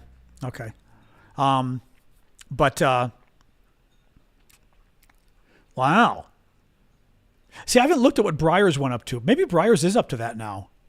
I mean, I will say some of the prices, like I used to buy the Amy's frozen foods that I like. I won't buy them anymore. AMY. She jacked her prices. Dear Lord, that woman. She must have raised her prices 25 or 30% or something ridiculous. And I'm just like, you know what? Screw you. No, I used to buy her stuff. I loved her stuff all the time. Now, unless it's on super sale, I don't touch her stuff. I refuse to buy Amy's now. They're total. Also, the thing is, she's a con artist. You know what I mean? Like, it's a ripoff. Did she sell the company? Figures. Because I've always felt this way. I don't like being cheated. It's like being lied to. I feel like companies are lying to me when they play games, when they jack the prices like that. They didn't have to pay that, or they didn't have to charge that. Vons was Safeway. Okay, I don't know. Almond butter 17. Yeah, that's the expensive stuff though. I wouldn't pay for 16 or 17. I don't know. I always get I go to Harris Teeter here in DC. I'm typically wait for sales. They often have very good 2-for-1 sales, and DC is very expensive for any kind of groceries. But I just wait for sales. Ben & Jerry's. At some point, there's going to be a sale that it's if I try not to buy, like I've lost some weight, so I'm trying to keep it off. I'm trying not to buy Ben & Jerry's, but if I do buy Ben & Jerry's, I buy it when it's $3. Oh, my Ben & Jerry's favorite is easy. Chocolate fudge brownie. I live and die for chocolate fudge brownie. Oh, so good. So good. Oh, God, I know. You don't notice prices? I notice. I won't pay $6 for ice cream. There's like a local ice cream shop here in town where a single scoop is $7, and it's some new American, I'm seeing what somebody just wrote there, a new ice cream shop. And I was like, $7, I become my mother. $7 for a scoop of ice cream? Go to hell. I'm like never going to that shop. $7, and people pay for it. I'm like, oh my God. Crazy. Oh, are you back? And she's back. Come on back in. Just crazy. Bluebell's vanilla ice milk. Ice milk, that's funny. You haven't seen ice milk in a long time. I almost bought an ice cream machine. I've been wanting to buy this very good ice cream machine that my friend David Leibowitz recommends. Thank you, Tiger. But it's big, which is not good. It's like on sale, it gets down to like $185 once a year or so. But I finally Googled ice cream recipes. Nina, the dog is I might be able to. She gets pissed off when I pick her up. KitchenAid's doing, yes, I do. I got wait, real quick. So the ice cream recipes, they're pure cream. And I guess I should have known that because it's ice cream, but literally they're pure cream. And I'm just kind of like, oh, actually, we're here. You could, oh, hello. She's like, I swear to God, you're like the land shark. Come here. Come on. Oh my God. She's like the land shark or something. I turn and she's right behind me looking at me. Come here. Oh my God. Can I pick you up, please? Come here. Come on. Come. Sasha, come. Oh my God. She knows I want to pick her up and she doesn't want me to. Well, I can show that here. You guys, there you go. There she is, like looking at me wanting to play. I know, and then possibly... Oh, nope, the fan is in the... Is this in the way? I think this is in the way. Oh, you're literally looking at her ears. That's her ears right there. Sorry. Oh, well, computer isn't tall enough to help you out there. My place is not huge. I wish it were huge. It's not. Especially for Americans. If you're in the U.S., my place isn't that big. For a European, it might be large.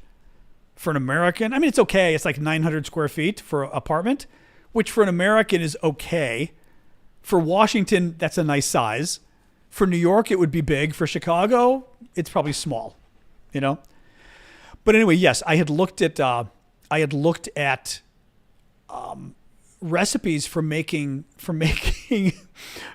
ice cream, and I was like, oh my God, it was so freaking expensive. And not expensive, it was so freaking, it was all cream, and I was like, I'm not eating a cup of cream, so I didn't buy the ice cream maker because it kind of creeped me out. Yes, for New York, it'd be a good size apartment. My New York apartment was much smaller. Yeah. I love my little New York apartment. It was very nice. That was the wonderful apartment with the view of the river and, oh my God, Manhattan, and oh my God. I always try to pull up my, where was it again? My New York, just for fun. My beautiful little New York apartment. Oh, hold on a second. Where was it again? Relax, Sash.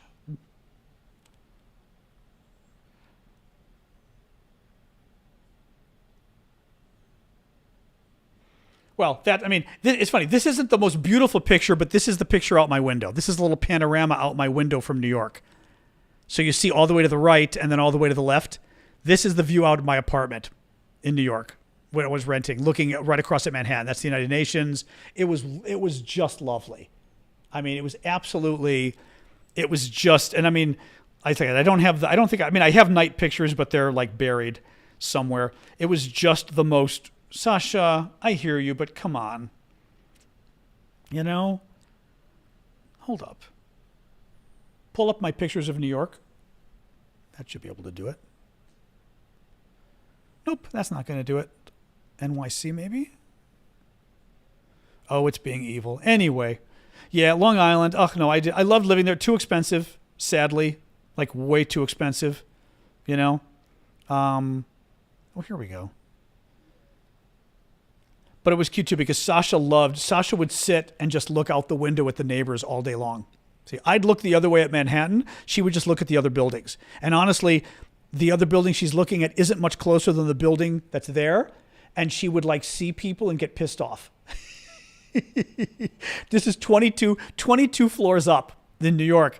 And she would just be looking out the window at everybody. It was the funniest damn thing. But yeah, no, I loved, oh my God, the view from my place. I mean, it was just lovely. You know, what do you do? Makes me sad because it was such a beautiful, actually here, I'll show you one more.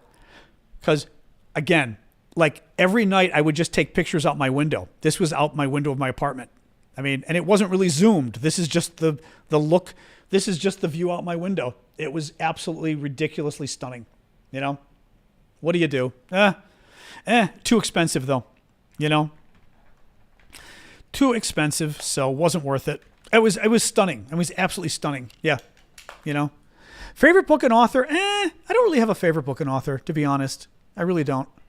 But it wasn't worth the money. Like that place was $3,200 a month. They were raising the rent to $3,500 a month, and I was like, I just can't do that.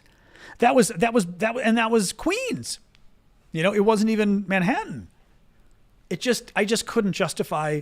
You know, now what is it, $4,000 a month probably easy? I just couldn't justify it. I was like, damn, that's crazy.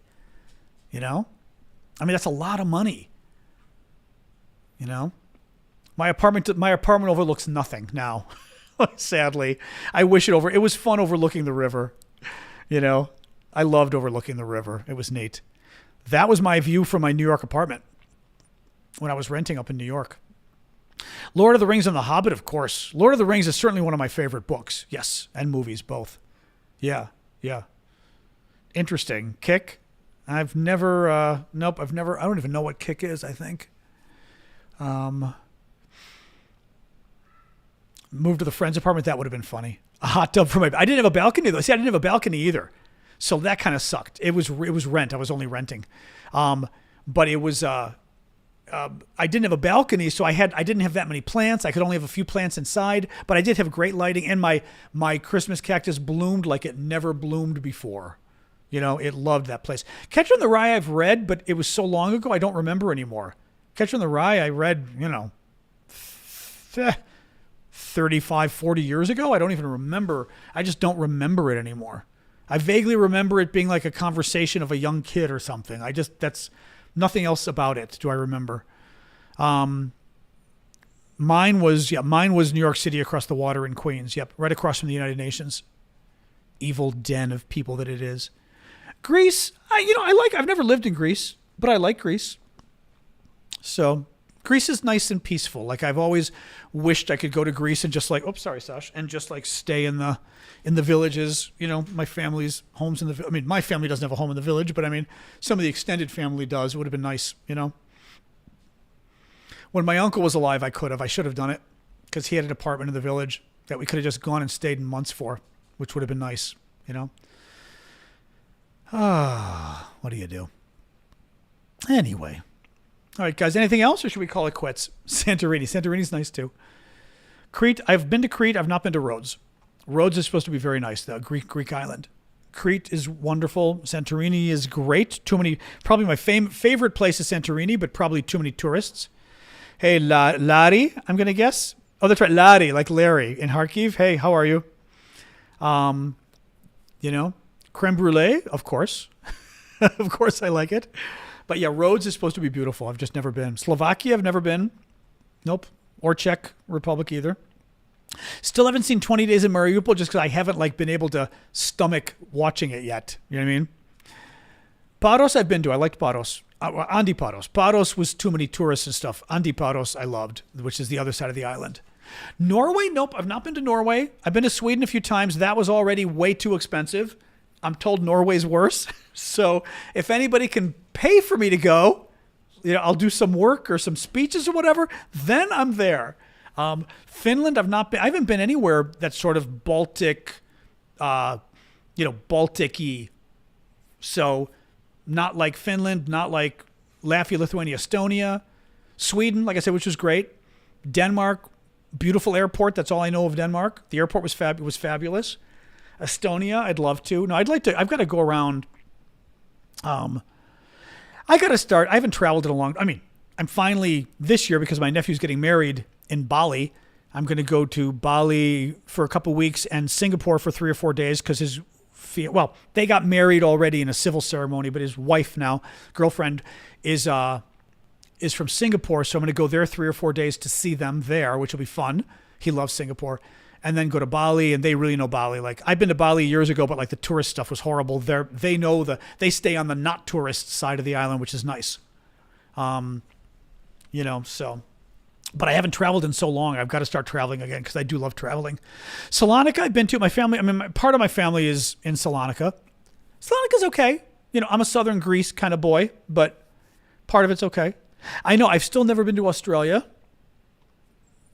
Baldur's Gate is going well. That's my computer game I'm playing. I'm in the final parts of the game now where you go to wherever it is, but the part that you can't come back from. So just fought my first big battle last night. It went well. Scary, but it went well. 9-month-old, 100-pound puppy. Oh my. Oh, you, Ashley, of course. Yeah. He's 100 pounds now. Dear, your husband, the second he bought that dog, I knew it. Sweden is like walking with the elves. Okay, that's a wonderful description, though. I don't know what it means, Darren. But I love that. What does that mean? That's funny. Oh, shoot. I always forget there's 2 listings. There it is, the latest. There we go. That's better. England. I haven't been. I'm going to go back again. You are very wrong, David, but very appreciated for guessing wrong. I've got to go back. I haven't been to the UK. I was actually last there on 7/7. I was in London on 7/7, the terrorist bombings, which is a fascinating day to be there. But I have not been back since then. I want to go visit Callum in Scotland. He's going to take me around whether he knows it or not. I've been to Edinburgh, and that's it, for work, which was there for several days. Well, it was right before 7/7. Liked it a lot. I don't golf. No, I've tried. I suck at golf. But I liked it a lot. My only complaint about Edinburgh was the accents weren't strong enough. You guys sound too English. And somebody had asked me, this old couple we sort of met was like, I said, well, no, I said, it's beautiful. Honestly, Edinburgh, hey, quiet. She's hearing her dog friend in the hall again. Edinburgh is, no, I appreciate it, David. Thank you. No, I'm much older than 46 is the problem. I appreciate it. Edinburgh was so much prettier than I imagined. No one ever talks about going to Edinburgh here. It's not, in America, you go to Paris, Rome, London, right? Athens, the islands. You don't go to Edinburgh. It's just not on the list. And it was lovely and beautiful. And I just was very, very, very surprised. So yeah, it was very nice. 27, exactly, Tulakivi. Thank you, Anastasia, or Anastasia, depending how you say it. I always say, depending where you're from, I never quite know which way to say your name. Although you might be Anastasia because of the double I. Is that how you say it, or which way do you say it? I'm curious. But yeah, I loved it. The only thing, like I said, I told the locals, I said, your accent sounds very English. And I was hoping for like a Scottish accent. And they were all said, oh, go to Glasgow. Go to Glasgow. No, I'm just kidding you, David. Thank you. So that would be fun. Legoland in Denmark. I know. I'd love to. I've got to travel more. I mean, I used to travel a lot. I haven't traveled in a long time. We talked about that. I looked up those funny travel services that where you organize trips, and I'm trying to remember. Like, you still got to pay your. It's a little bit of a scam because you still got to pay your own airfare. But I think. How does it work? You pay your own airfare if you lead the trip, but maybe the accommodations are free, maybe? And everybody else pays? But yeah, because you sort of budget in how much you get. It's not, whatever. I mean, the company gets more, but it would still be fun. It would still be kind of fun, So, don't go to Glasgow. It's awful. Oh, Harvey's weighing in, Callum. Fighting words from Harvey over in YouTube. Ruh-roh. Hey, Harvey. Is Glasgow awful? I have no idea. Deb said, I knew once we spoke of Scotland, you'd appear. Tyler loved Glasgow, so don't worry. People are saying. Callum's saying they're fighting words. Look out. I have no way of knowing. I told him I just want to go somewhere in Scotland where I can't understand the English. That's my goal. I want to use Google Translate to translate the English.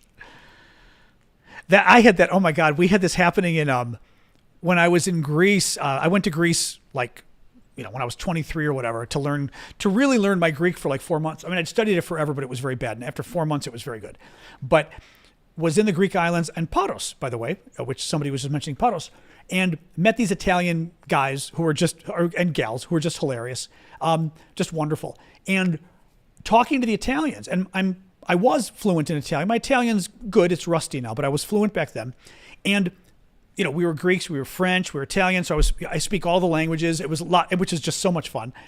And there was a guy from either Naples or Sicily. I think he was from Naples. I'm not sure. I could not understand a single word this guy said, and he couldn't speak Italian for the life of him. So he would say something to me. And then I'd have to turn to my Italian friends, and my Italian friends would then tell me in Italian what he said, and I'd answer. And finally, he got so pissed off. He's a big Italian guy too. He got so pissed off, and he's like, "What the fuck?" He's saying in Italian. He goes, "I'm talking to you in Italian. They then tell you in Italian what I said, and you understand when they say it." And I was like, "Yeah." Not a lick of this guy's Italian could I understand. So that makes me think of the Scottish English as well. At least the stuff that I see on YouTube that cracks me up when it's just, yeah, like Deb is saying, I loved Glasgow, didn't understand a word. Exactly. Just, that kind of, I don't know, it cracks me up. The Wales accent is very pretty. I know it from Torchwood. And now I recognize it on other people, which is funny because I watched Torchwood. Thank you, Maddie. It is a nice accent, actually. It's a very nice accent. Well, Icelandic is going to be its own language, though, right? So that's going to be different anyway. Redneck English into Mexican Spanish. That's funny. Thank you, Mike, for the gift. Sardinia. That's interesting. Yeah. Yeah, the dialect stuff. I mean, it was such a different dialect, and again, my Italian was fluent at the time, not a word. And he would say it, they would say it to me in proper Italian, and I'd be like, oh, okay. And he would just get to this guy from Naples' mind, he was saying the same thing. The other guy, he goes, I'm saying it in Italian, they're saying it in Italian, you only understand them, and I'm like, you are not speaking Italian. It was very funny. But yeah, Welsh, I thought, like I said, Welsh, beautiful accent. Beautiful accent. Lives in Methodi near Pilos, east of Kalamata. Oh, I was going to say, I don't know any. East of Kalamata. You're down there. Okay, yeah. Our family's like, northwest of Kalamata villages. Interesting. Anyway, I speak Chicagoan. Yes, we do speak Italian or speak a Chicagoan. What do you do usually when you're not streaming? Work, computer games, my dog, cooking. That's about it. I mean, throughout the day, I'm doing videos on YouTube, on TikTok, and preparing for the show. I tend not to do nearly enough things for fun, which is too bad. I do love food, but I like to watch it because I don't want to become fat. Scots. What do you mean, Tulakivi? If you think a Scottish accent is fun, you should hear someone speak. Oh, I see. You mean there's a language Scots, you mean. I don't remember, too. Is that related to Irish or something? What is that? I don't remember what like Scots or whatever is. Favorite meal's a tough one. It's tough. I more have favorite desserts. Gaelic. I was Gaelic. That's what I was thinking. Gaelic. Yeah. That's what I was thinking. Yep. No, I wouldn't say I have favorite meals. I have favorite desserts. So like chocolate. Chocolate is my thing that I adore and love and live for. I do like Chinese food though very much. Yes. I do not work out and I should. Yes. Afrikaans, no knowledge of it though. I like milk in my coffee. I've tried to cut back because I had so much milk that I was like, all right, I'm trying to be healthier. And I probably am a little bit allergic to milk, I can tell. So I put less milk in. I used to put a lot because I like milk. I like a cappuccino, How tall am I? 5'10". Well, now I'm like 5'9", which I forget. Might be 176 or centimeters or so, I think. Stop. We'll play in a second. The dog wants me to. Non-dairy creamer. Ugh.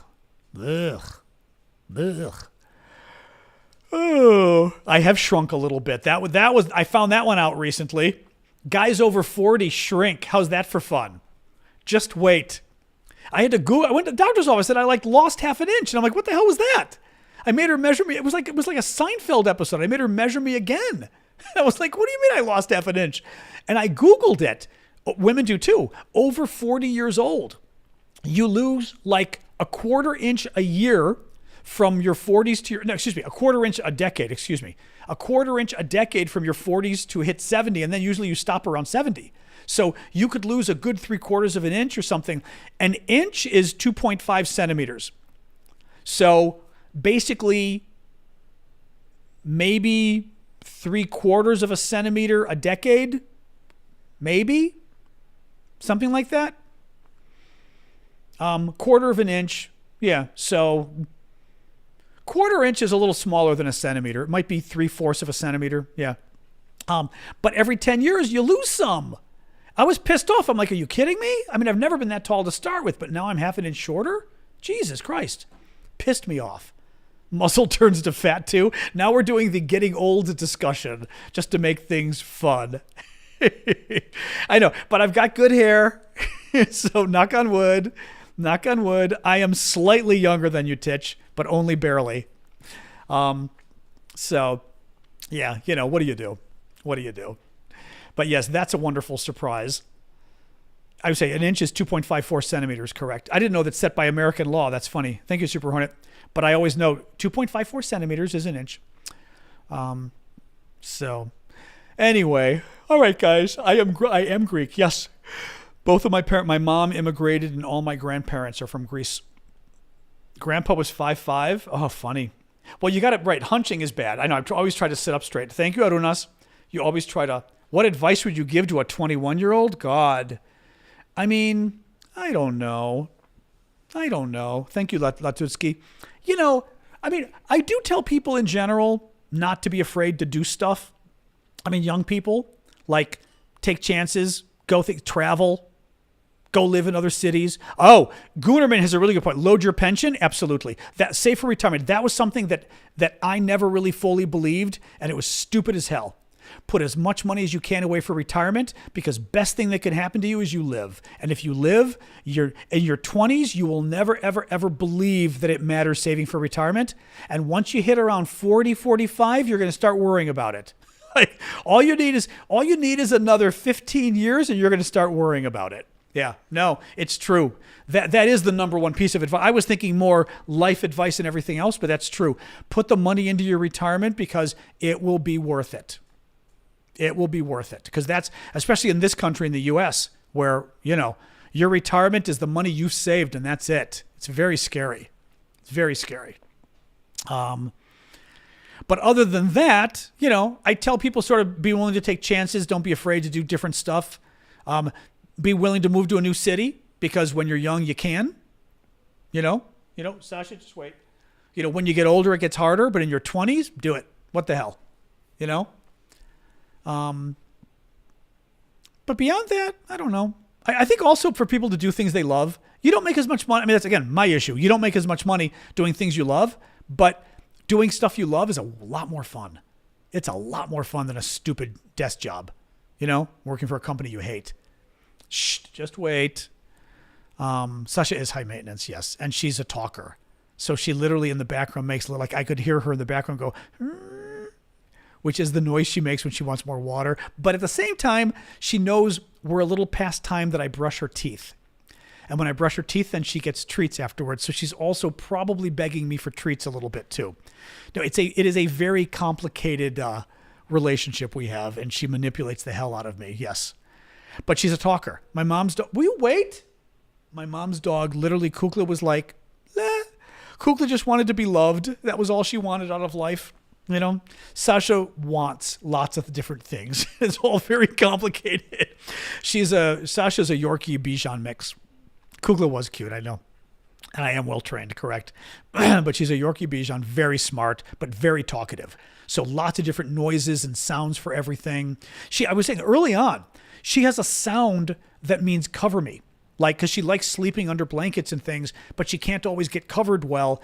And she has a sound she makes that means cover me up. And I don't know how the hell I figured it out. Hello. I don't know how the hell I figured it out, but somehow I figured it out, and it's the sound. I've been to Germany, not in a very long time.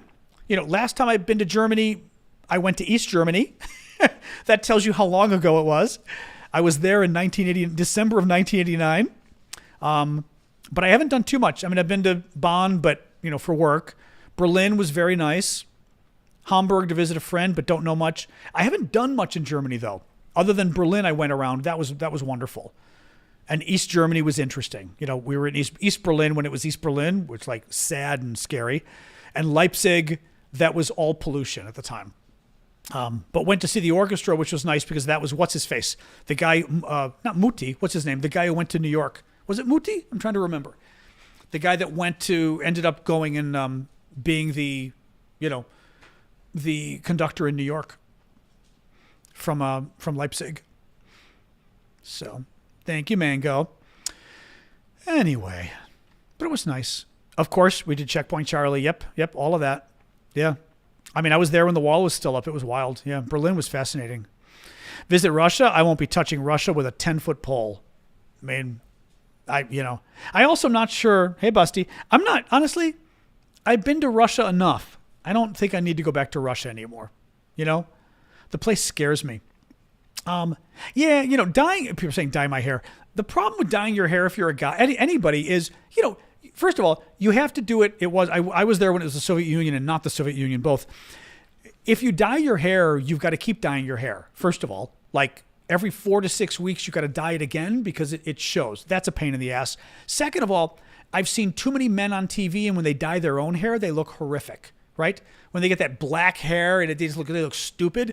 So you've got to go somewhere professional. And am I really going to pay $100 to $150 every 5-6 weeks to dye my stupid hair? Like, I just feel like that's stupid, you know?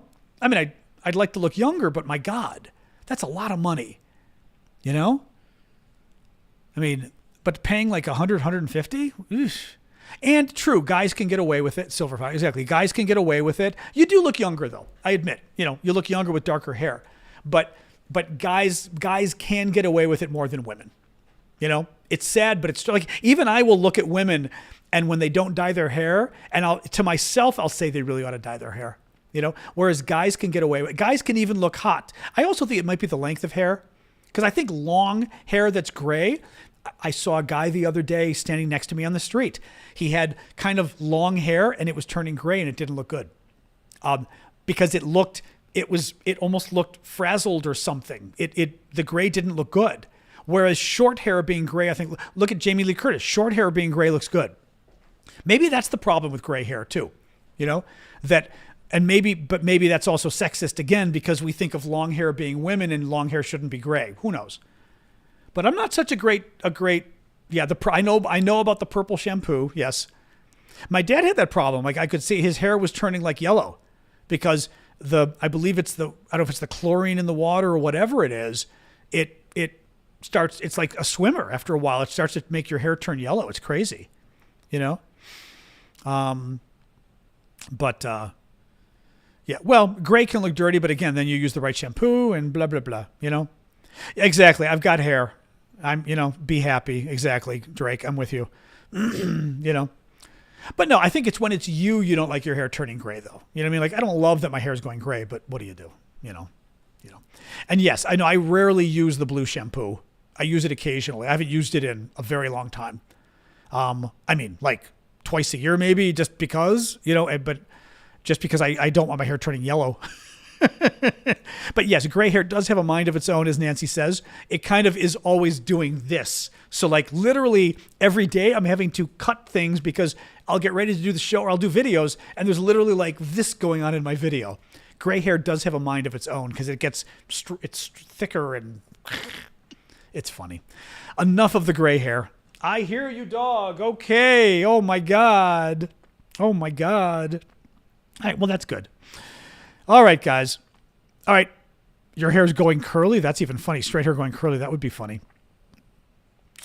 Anyway. All right, guys. Yeah, I'm going to go. So tomorrow morning, 11 a.m. Eastern Time, U.S., we will be doing the special coffee talk for the monthly subscribers on TikTok, and then the monthly subscribers everywhere else will join us on Discord. And then remember Sunday, because I keep forgetting to do it, we'll do the $25 and up subscribers, which won't be as many of you, but if anyone's around, and that includes all the mods, of course, that will be Sunday morning at 11 a.m. as well. And tomorrow is the...